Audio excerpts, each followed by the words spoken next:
The following program is being brought to you on the Voice America Empowerment Channel.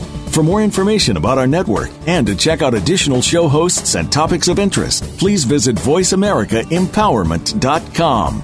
The Voice America Talk Radio Network is the worldwide leader in live Internet talk radio. Visit voiceamerica.com. The views and ideas expressed on the following program are strictly those of the host or guests and do not necessarily reflect the views and ideas held by the Voice America Talk Radio Network, its staff, and management. Get autographed copies of New York Times bestselling author Cynthia Bryan's books at www.starstyleradio.com. Get inspired and motivated to be your best self with Be the Star You Are, 99 gifts, and Be the Star You Are for teens. Buy cases at a deep discount to give away as gifts and premiums. Visit www.starstyleradio.com or call 925-377-STAR. 925-377-STAR. 925-377-STAR.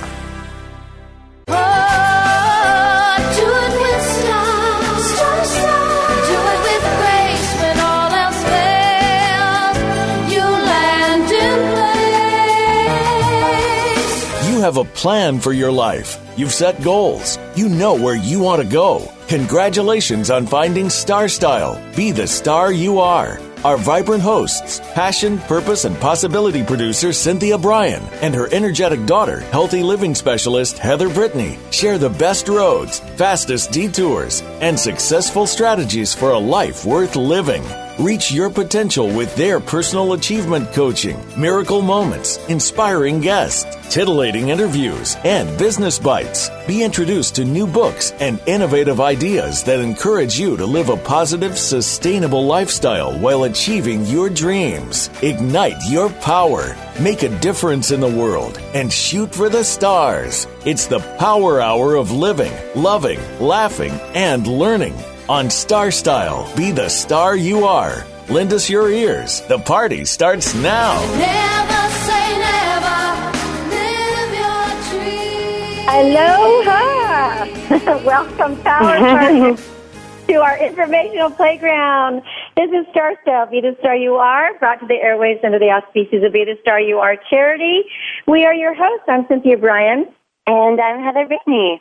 And we are coming to you live from the beautiful islands of Aloha, Hawaii. We are so happy that you are with us here today, and we are hoping that you are going to have as great a time in this beautiful, beautiful, beautiful paradise as we are. The miracle moment for today is brought to you by Be the Star You Are charity. You can go to BeTheStarYouAre.org, and this is from George Bernard Shaw. God has given us a world that nothing but our own folly keeps us from being in paradise. It has the word paradise in it, Heather, and we are here in paradise, the land of hulas and palm trees and the big winter waves. So I thought that was a good miracle moment. So, Heather, let's talk about being here in paradise. Besides Heather and I talking about it today, and the health benefits, just taking a walk on the beach or smelling the salt air. I'm also later in the show going to immerse ourselves in some Polynesian culture and bring you a little bit about the native cuisine and some of the traditions, and also some of the importance of just grabbing a beach towel and putting on your flip-flop. So, Heather, I've got a plumeria in my hair. How about you? Oh, my goodness.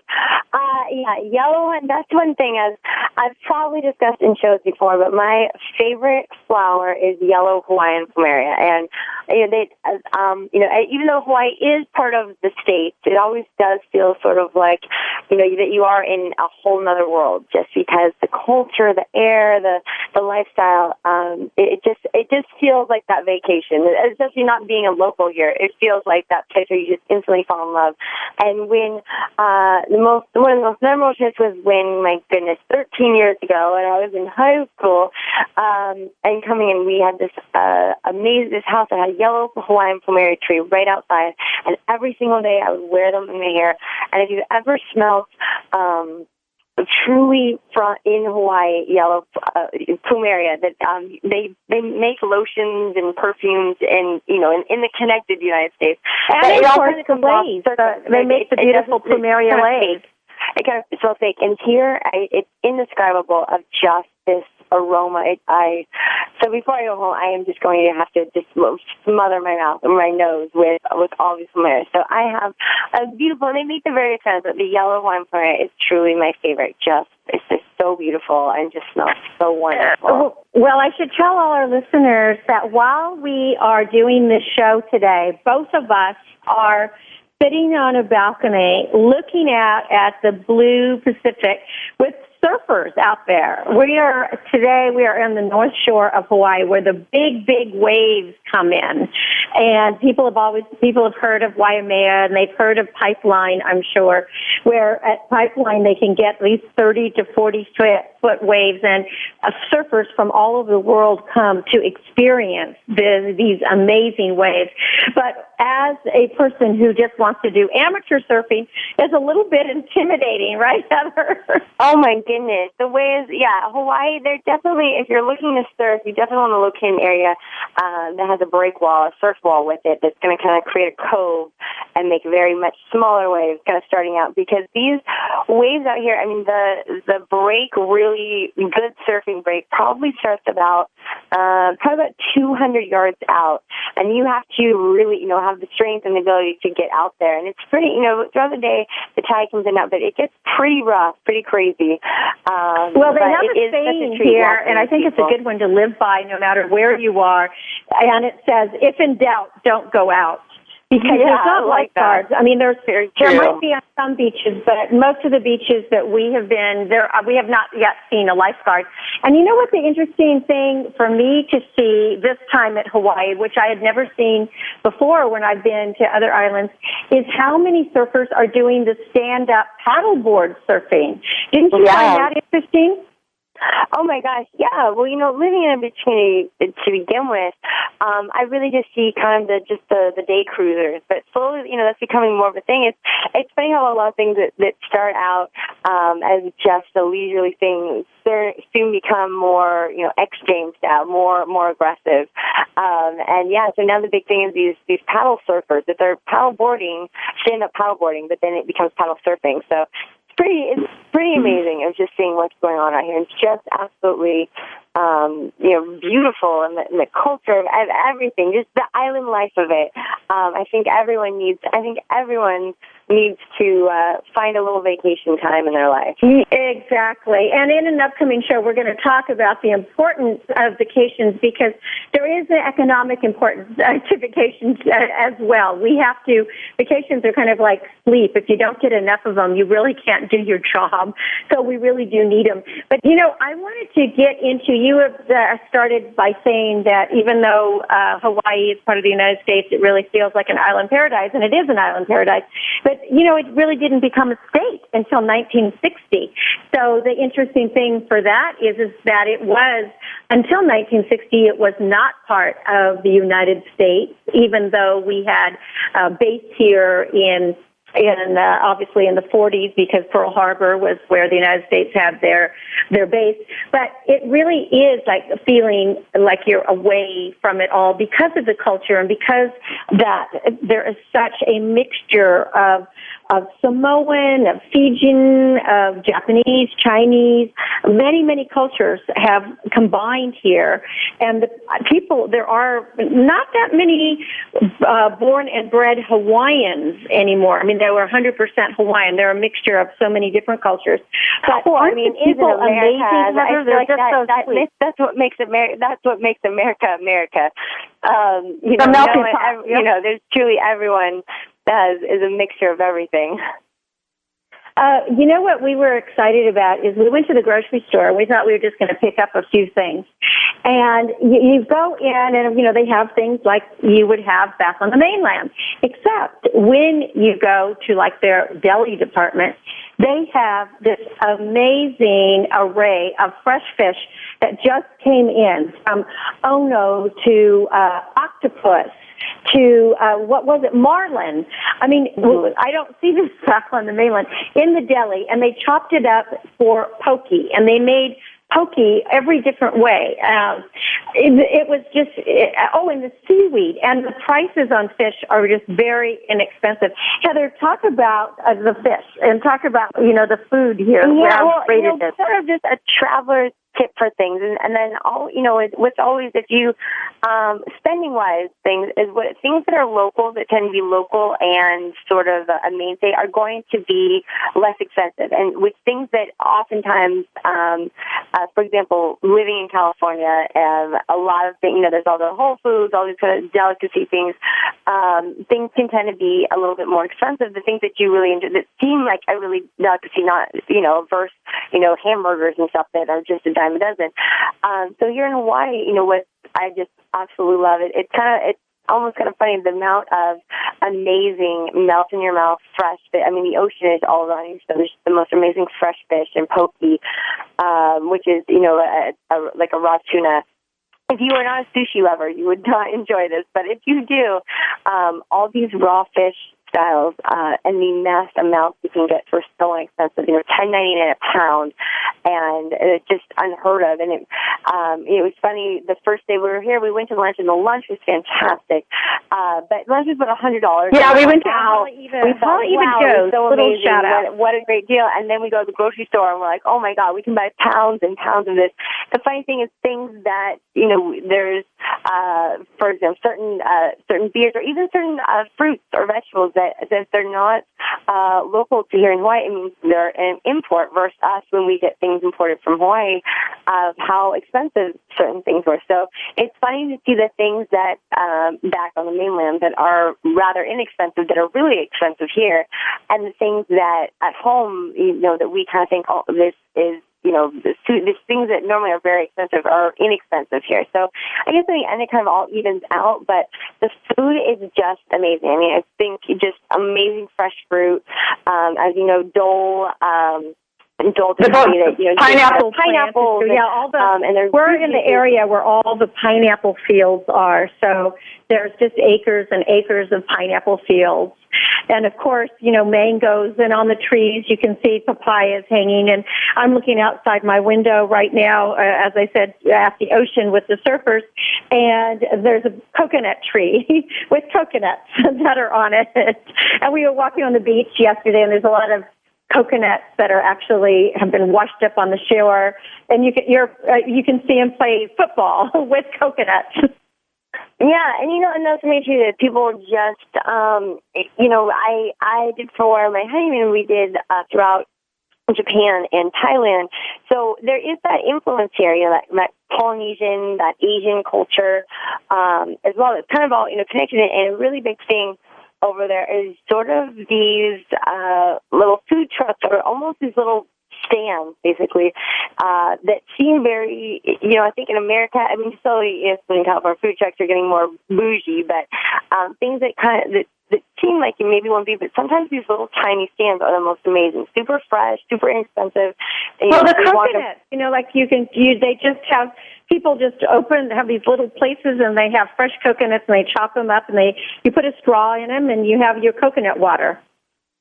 Yeah, exactly. And as you know, or the pineapples, yeah. And there's just so much, as in just any beach area that you can do surfing, windsurfing, parasailing. My husband, we're actually going to be going skydiving this week. That you can go skydiving anywhere, but for us, we just thought of, if we're going to be falling from the sky, what a beautiful thing to look down on.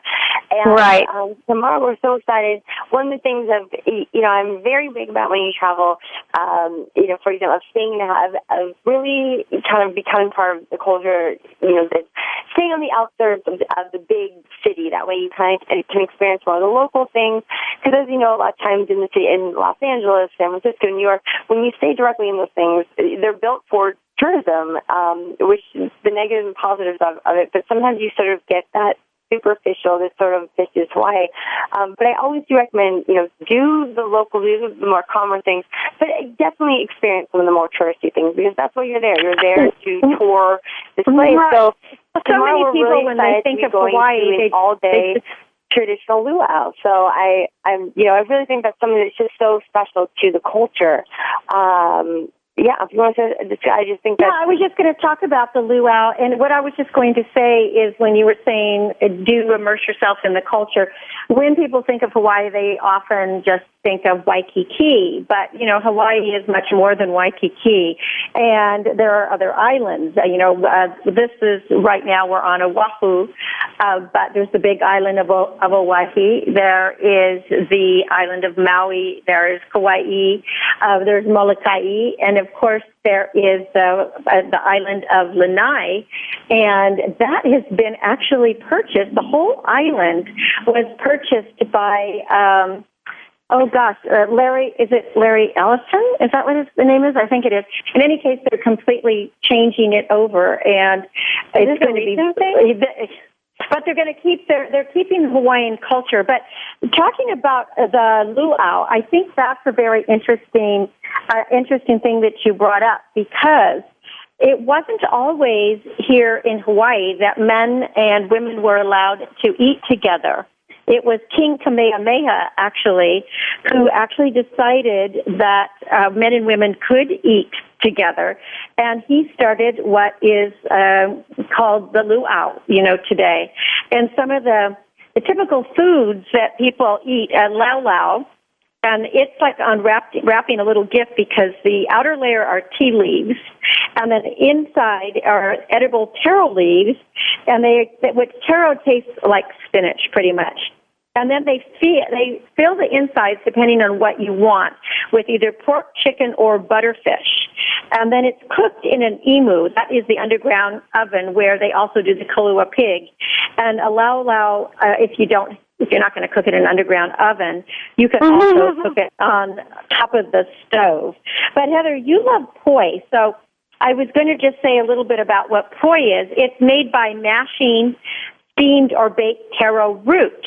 And then you add a little bit of water, and taro it's part of the Hawaiian culture, and it's really, really healthy for you, although a lot of people say it has an acquired taste. And I think what a lot of people do is they like to mix it. And the thing I really, really love is, I'm probably going to pronounce it wrong, because they say it is hapia, which is like a coconut dessert. And, right. That's traditional, too. Exactly. Yeah. So good. Yeah, it's a coconut. So it's a coconut dessert. That's exactly right, and I look forward to having some of that. Well, I wanted to give just a little bit of a timeline so people understand who haven't been to Hawaii. So it was Captain James Cook. We talk about Captain Cook. He landed 2 ships on the island of Kauai in 1778, and he christened the islands the Sandwich Islands. So if you're playing Trivia Pursuit and you're asked where are the Sandwich Islands, it is Hawaii, and it's Hawaii. It was 1782 that Kamehameha I rose to power on the island of Hawaii, and he ruled from 1810 into 1819, and then in 1839, that was the Declaration of Rights and the Edict of Toleration. That was the first written constitution made in Hawaii.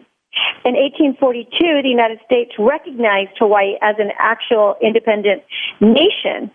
The sad part was in 1893, Queen Lolokiliani, who she's really renowned here, she was overthrown, and a provisional government backed by the United States was put into power.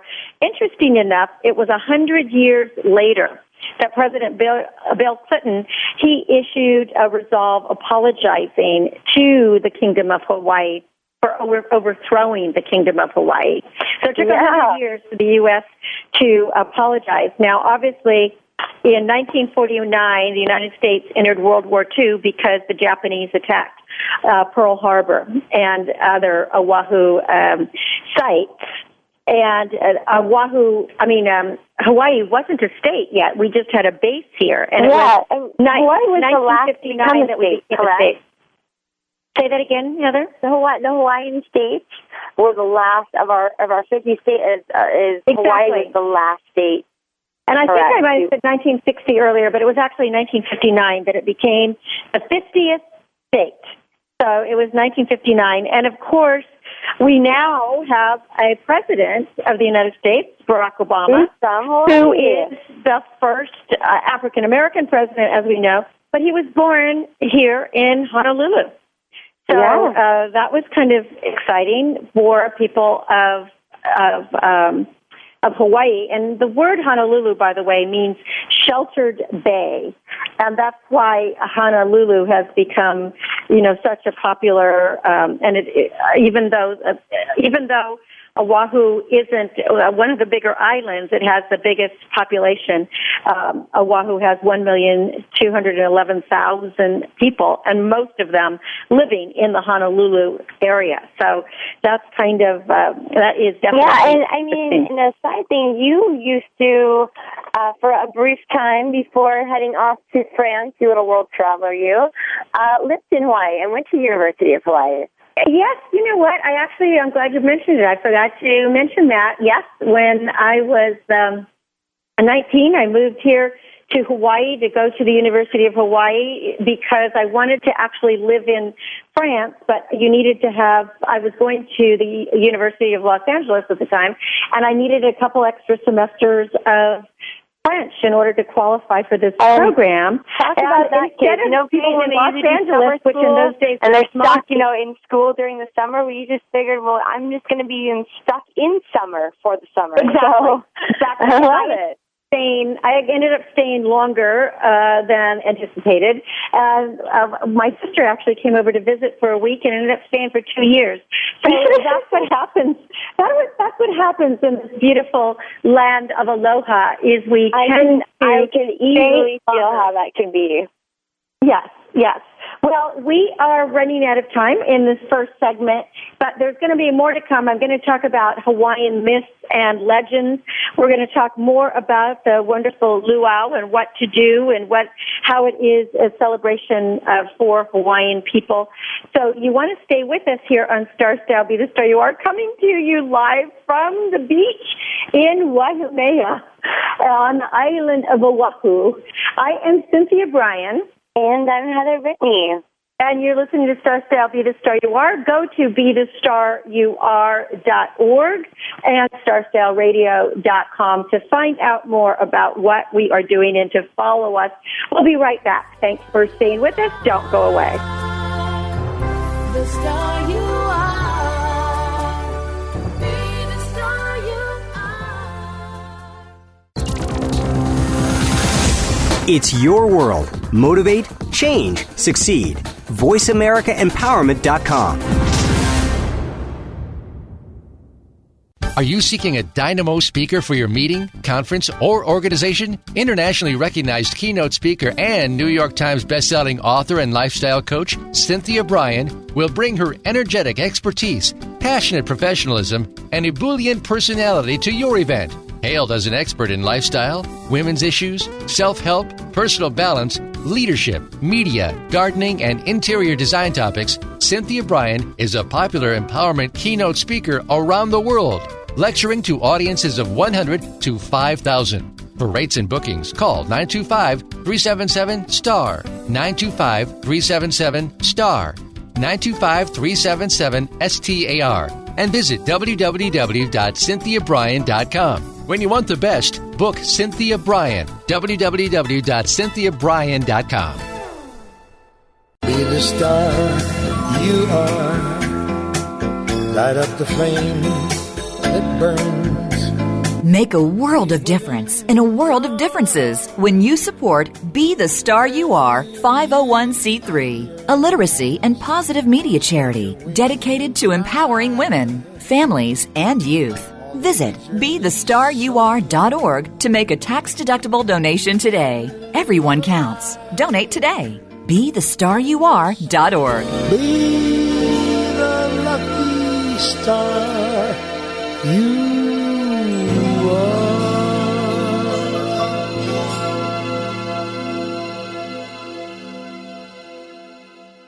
Be the star you are. You are the star. Plug in your headphones and tune in to enlightening interviews with acclaimed authors and successperts as our Oprah of the airwaves, Cynthia Bryan, gabs with the gurus. Lend us your ears for the Power Hour on StarStyle. Be the star you are. Now, here's Cynthia Bryan.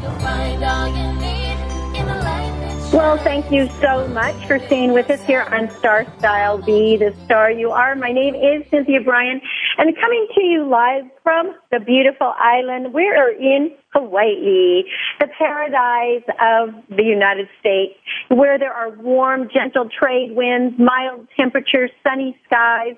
It is such an ideal place for a vacation or just to recharge your batteries.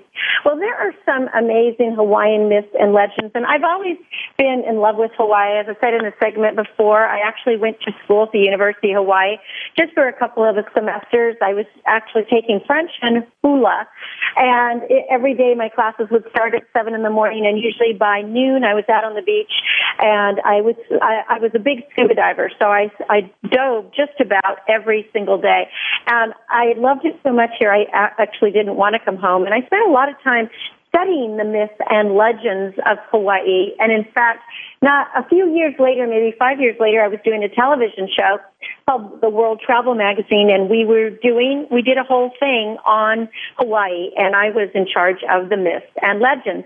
So what are myths and legends? They are stories that are full of passion and betrayal and loyalty, birth and death. You know, legends back in the early 1900s, some of them are myths and legends that were similar to stories that were told in Hawaii, Samoa, Fiji, New Zealand, and other islands in the Pacific. And, of course, all of these places I'm talking about, besides Hawaii, Tahiti, Samoa, Fiji, New Zealand, these are all, Tonga is another one. They're all called Polynesian islands, and they tell the tales of gods and men and ghosts and goblins. And Hawaiian chant speaks of as many as 4,000 gods in the Hawaiian people. The ancient Hawaiians, they were like most indigenous people, and they felt a deep connection with nature, which is something that I can really identify with. And they explained everything from the creation of Earth to the lava flowing from the volcanoes through the stories of their gods. Now, their four main gods were Ku, Kane, Lono, and Kanaloa. And then there's a lot of lesser gods. Lesser gods are called Kupua, and they're associated with certain professions. So in addition to the gods and goddesses, there were family gods, and there were guardians. And the many gods of Hawaii and Polynesia were often represented by tiki. So you've seen tiki statues. They're carved to represent the image of a certain god and as an embodiment of that specific god, the mana or the power. Now, in Hawaiian gods, the myths and legends, these are just a few of the many gods, but I just want to tell you who they are and what they represented. So Kane, he is the father of all living creatures. Kane is the highest of the four major gods. Now, Ku was the god of war. Human sacrifices were made to Ku in ancient times. And right here on Oahu, there is, at the Pali, there are places where human sacrifices were made.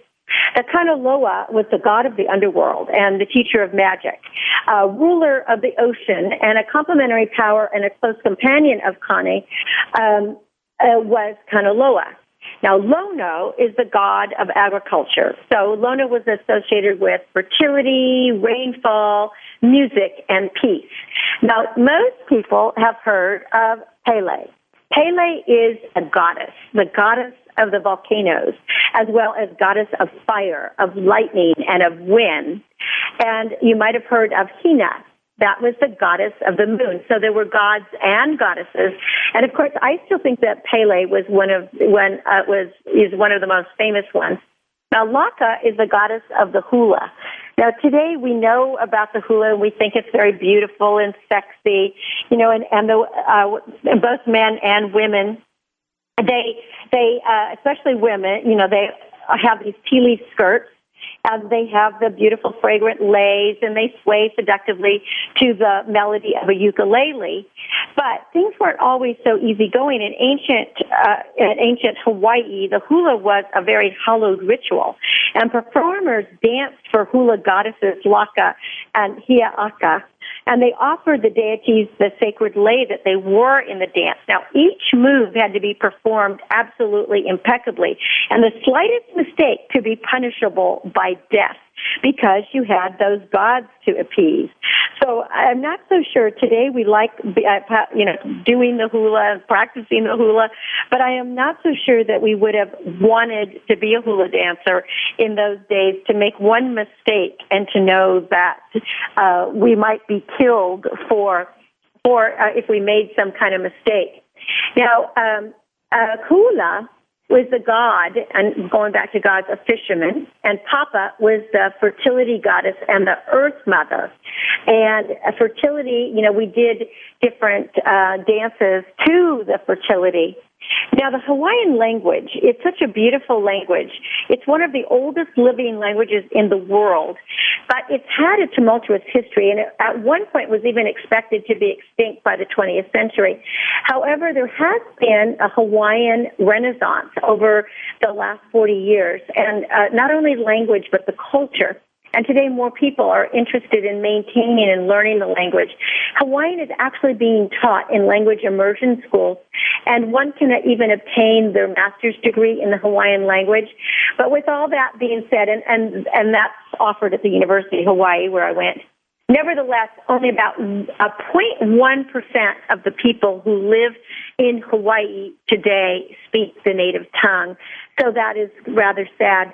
Now, after the annexation of Hawaii as a territory of the United States back in 1898, sadly, the language was officially banned from schools and from the government. And it was even banned in the Kamehameha schools, which was a private school system reserved only for children of Hawaiian descent. And that's rather sad because that's why we were losing the culture. So it's important to know that the ban of the Hawaiian language was not made against the language in general. It was that people were still allowed to speak the language on a daily basis. But there were 14 separate newspapers that were printed in Hawaiian. And those all got banned as well. So the resurrection of the language started in 1978, and it was recognized as one of the official languages of the state of Hawaii. And, of course, the other language is English. And the public Hawaiian language immersion preschools were established in 1984, and now there are other Hawaiian language schools. So today there are about 1,000 native Hawaiian speakers, and there are about 8,000 people who can speak or understand the language fluently. But that's a far cry from the estimated 400,000 to 800,000 native Hawaiian speakers that were here during the time of Captain Cook, as I said, when he first discovered Hawaii. So we're going to take another quick break right now, and when we come back, we're going to talk a little bit more about the language, and we'll talk about the luau, and just a little bit more about Hawaiian culture. I am Cynthia Bryan. You are listening to StarStyle. Be the star you are, coming to you live on the beaches of the beautiful Hawaii. I wish all of you were with me right now so you could smell the salt air and watch the surfers as I am. Come back and be with us and smell the Hawaiian air. I'm Cynthia Bryan. Be right back. The star you are, be the star you are. It's your world. Motivate, change, succeed. VoiceAmericaEmpowerment.com. Business Bites. Here's Cynthia Bryan.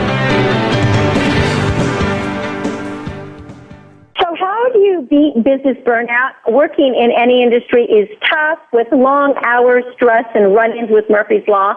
They can make anyone a candidate for burnout, but burnout can result in serious emotional and physical problems as well as a decline in profit. So here are a few tips for beating business burnout. You want to identify the symptoms that are affecting your performance. You want to do the most important things first. You want to stop talking and start listening. Exercise. You want to catch people doing something right. You want to take a break, and better yet, it is so important to take a vacation, just like what we are doing now, and then combining a work with vacation. You want to learn to help someone else, vent your frustrations, reevaluate what's important in your life, and do something 360 degrees different from the business you're in. Maybe just do it just for fun. Try it just for a week. Breathe deeply and laugh more, but more importantly, just take a break. Remember, you're the star of your own performance. Turn your passions into profits. I'm Cynthia Bryan with another business bite from StarStyle. For more information, go to star-style.com or call 925-377-STAR. This business of show business is calling out to me. Get started acting or modeling with a consultation from media coach extraordinaire Cynthia Bryan, who has guided entertainment careers for over 2 decades. Call 925-377-STAR or visit www.cynthiabryan.com. Pick up a copy of her award-winning book, The Business of Show Business, and start living your dreams today. Call 925-377-STAR. 925-377-STAR.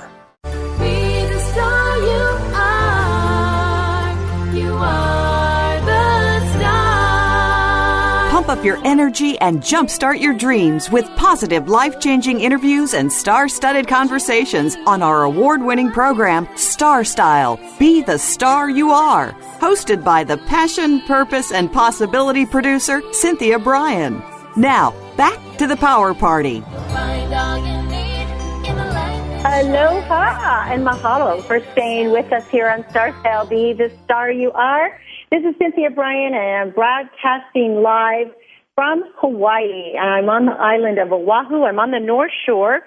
I am actually in Waimea, and as I said earlier, Captain Cook discovered the island. He landed on Kauai in 1778, but he was actually slain on Hawaii Island in 1779 when his crew stopped to replenish their water supply. And there were, Captain Cook's crew, they were the first Europeans to visit Oahu and discover the Waimea Valley. And they just thought it was lush and picturesque, and it was very densely settled in those days because it is so beautiful and it had such agricultural measures, so there was plenty of food. But then there were floods that devastated the valley and silted up the mouth of the bay. In 1894, it forced most of the population to relocate. So Waimea is actually perched on a bluff above the Waimea Bay, and the town is accessible via the Pupukea Road. The nearby North Shore beaches, they are just world-renowned surfing venues, and you've heard of Pipeline, you've probably heard of Shark Cove, and Pupukea, of course, itself. And south of town, there is a steep crescent of sand, and there's giant waves that form here in the winter that attract surfers from all over the world. But what's interesting is in the summer, the sea can be as flat as a lake. So Pupukea Beach Park is north of Waimea in the Pupukea Marine Life, and there are actually tide pools that you can explore, and everything is lava and coral here. And you just wonder how, with the volcanoes when they erupted and the lava ran down. Now, waves in this area at Sunset Beach, and I stayed at Sunset Beach yesterday, they can get as high as 25 feet. And the waves were so big. It wasn't that it was so rough. It was just so big yesterday. And they'd had a competition earlier in the week that they'd reached 25 feet, can even go higher than that you barely wanted to wade in the water because even when it's calmer, swimmers really have to beware because there is a current here that is very, very, very strong.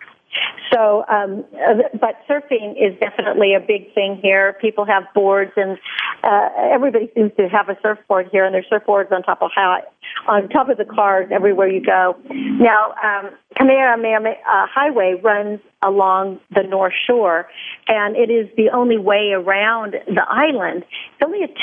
It's called a highway, but it's only a 2-lane road, and at certain hours it's just bumper to bumper. But interesting, the drivers are all very, very what do I want to say? They're kind. They're generous. They let people in. They stop for chickens crossing the road. Yes, there's wild chickens everywhere, and they're beautiful, beautiful birds. And they stop for people that, and their surfboards, and people just back out of their driveways. So it's interesting to watch the Hawaiian way of life. It is definitely, just laid back. The thumb and the little finger up. It's like, yes, yaman. It's just a way of life here. Very, very kicked back. Well, let's get back to, I wanted to talk about the island gatherings and some of the things that happen at a luau, because luau's are a traditional way where local families, they celebrate special occasions. And it was the kapu system that forbade men and women from eating together, and it was King Kamehameha II that in 1819 he removed that law, and hence he allowed everybody to come together to enjoy a meal. And I think that was a good thing to do. It was the beginning of what is called the luau. So what happens is local families today, they celebrate every special occasion, whether it's a baby's first birthday, a graduation, an anniversary, a wedding, any of these birthday parties. And they have these backyard luaus where there's food, music, fun. And even if you're not related by blood to the host family, by the time they end of the festivities, you feel like family. And it is that spirit of the luau. It's the spirit of the Hawaiian people that they're very engaging and very inclusive. Now, there are luaus that are offered around the island, and one of the very authentic ones is offered at the Polynesian Cultural Center, which is really an amazing place of 40 acres, which gives you a complete kind of Polynesian immersion experience into 8 different villages and exhibits and canoe rides and canoe shows and an evening show called Ha, the Breath of Life. But the luau there, they cook. An imu, IMU, is where you dig out a pit, and that's where you put the kalua pig. And you cook this kalua pig all day. Now, the Hawaiian people, when they have their parties, they do this in their backyard. So there, you have all these different Pacific-inspired dishes and authentic Hawaiian food like the kalua pig, the poi, the lomi lomi salmon, and of course the fabulous hapia dessert that Heather was talking about before. So the lomi lomi salmon, let me just tell you a little bit what that is. It may not be completely traditional, but lomi lomi is a favorite. And as I said, there's so many cultures that have merged here in Hawaii. So people have amazing different foods. When we were eating out the other night, you could have lumpia, which is actually something that comes from the Philippines, but they filled it with kalua pig. So they mix the cultures together. But lomi lomi salmon, it's diced salmon, raw, and they dice it with tomatoes, green onions, round onions, and a little bit of salt. And then they marinate it overnight to enhance the flavor. And, of course, as we know, salmon is just filled with omega-3s, so it's really good for you. Now, kalua pig, this is the highlight of absolutely every luau, is the kalua pig. And so they uncover the pig that's been cooking in the umu for hours.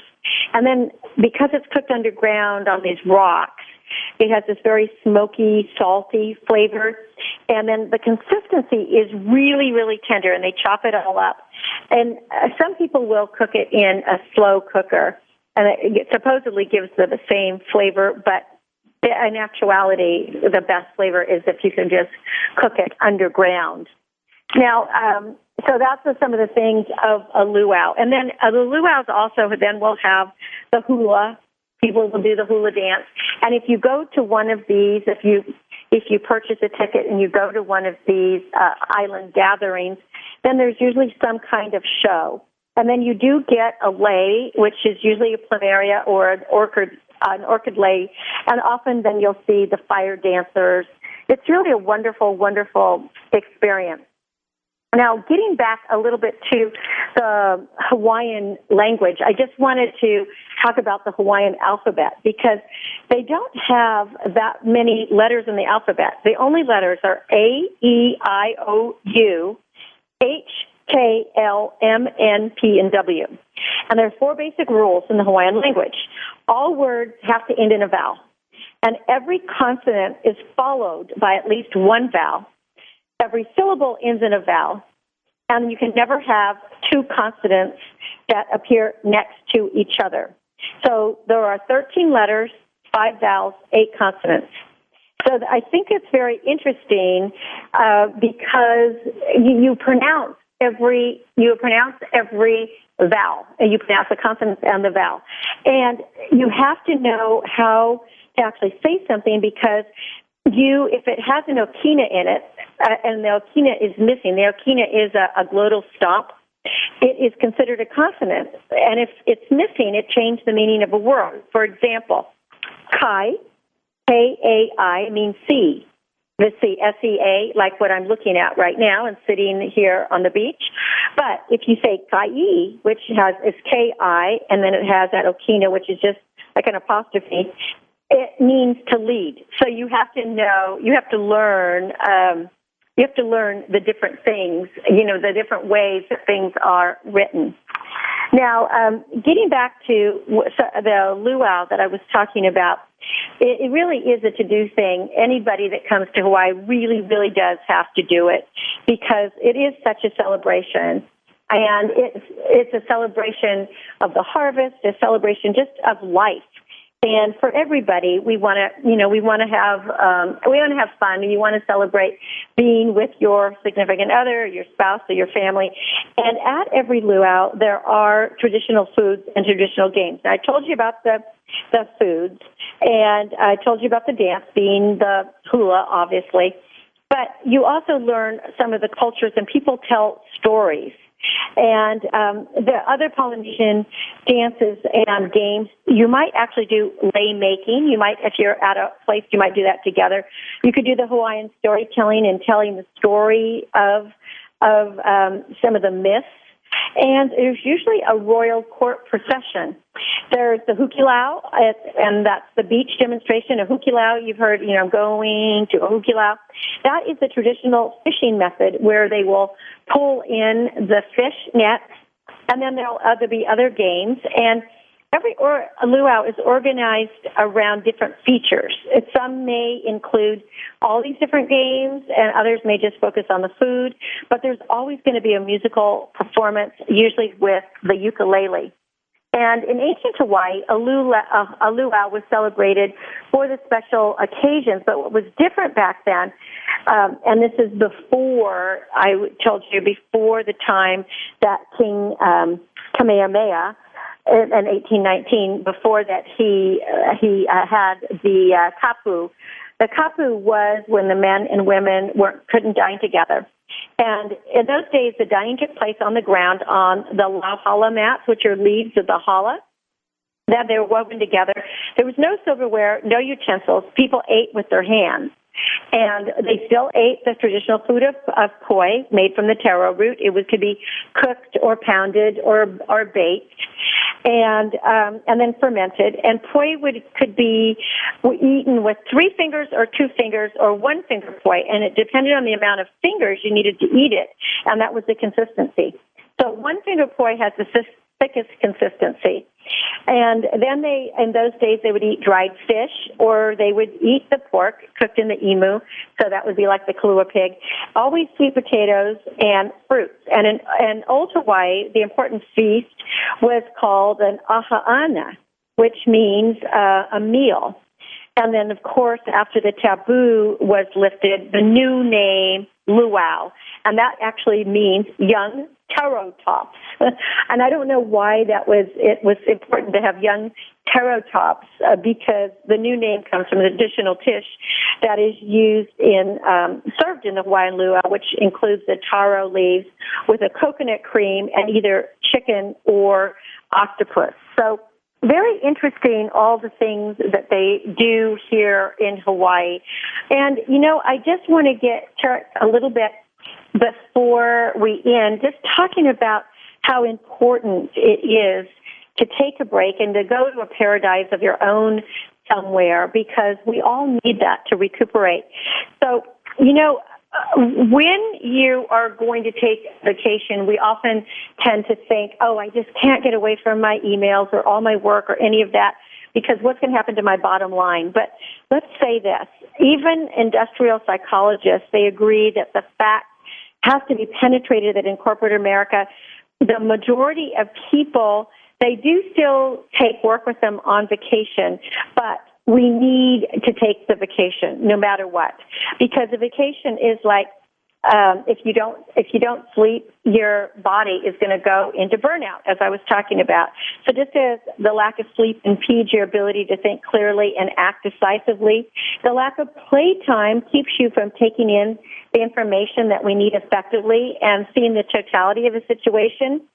So the lack of play has a negative impact on your reflex time, your general resilience, and your ability to ward off infection. So recreation deprivation makes you cranky, and it often makes you less open and more critical of the people in your organization.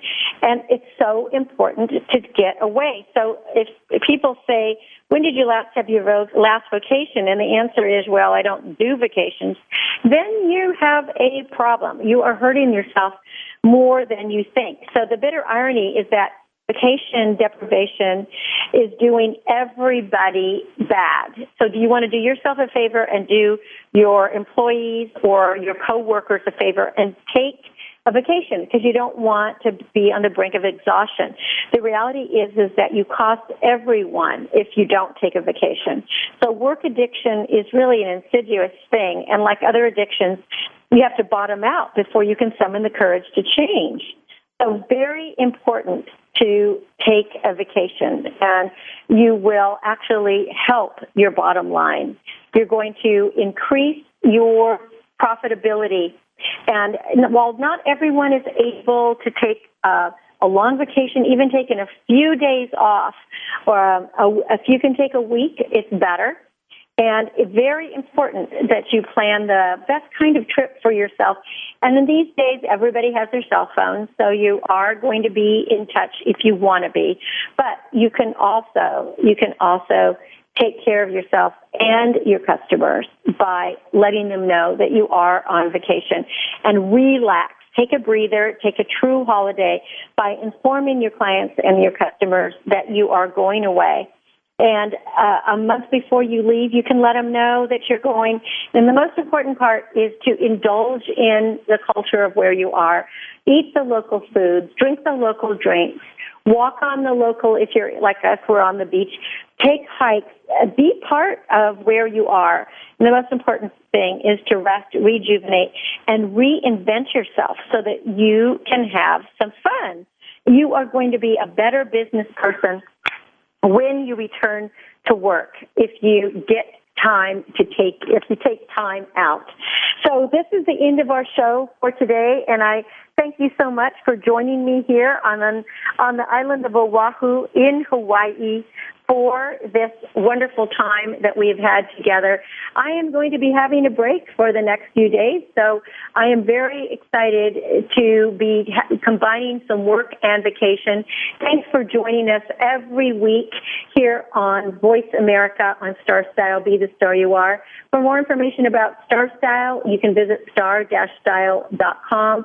To make a donation to the charity, visit BeTheStarYouAre.org or go to BTSYA.com and visit our sister station for teens, Express Yourself Teen Radio. Until next week, when we celebrate again, remember, love always wins, kindness always prevails, and smiles will keep us happy.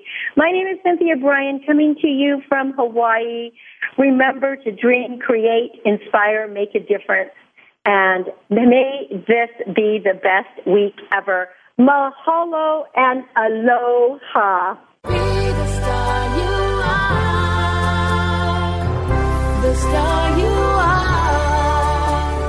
Be the star you are. You are the star.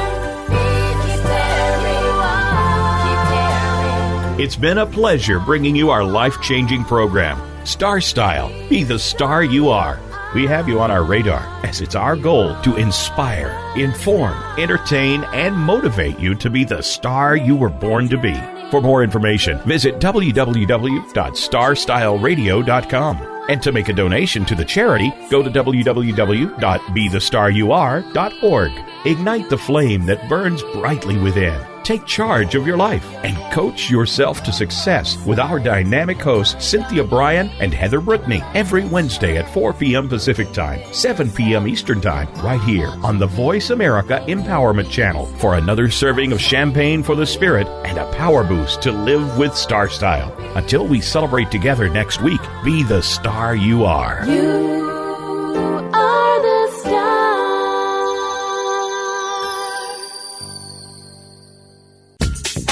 Thanks again for listening to the preceding program, brought to you on the Voice America Empowerment Channel. For more information about our network and to check out additional show hosts and topics of interest, please visit voiceamericaempowerment.com. The Voice America Talk Radio Network is the worldwide leader in live Internet talk radio. Visit voiceamerica.com. The views and ideas expressed on the preceding program are strictly those of the host or guests and do not necessarily reflect the views and ideas held by the Voice America Talk Radio Network, its staff, and management.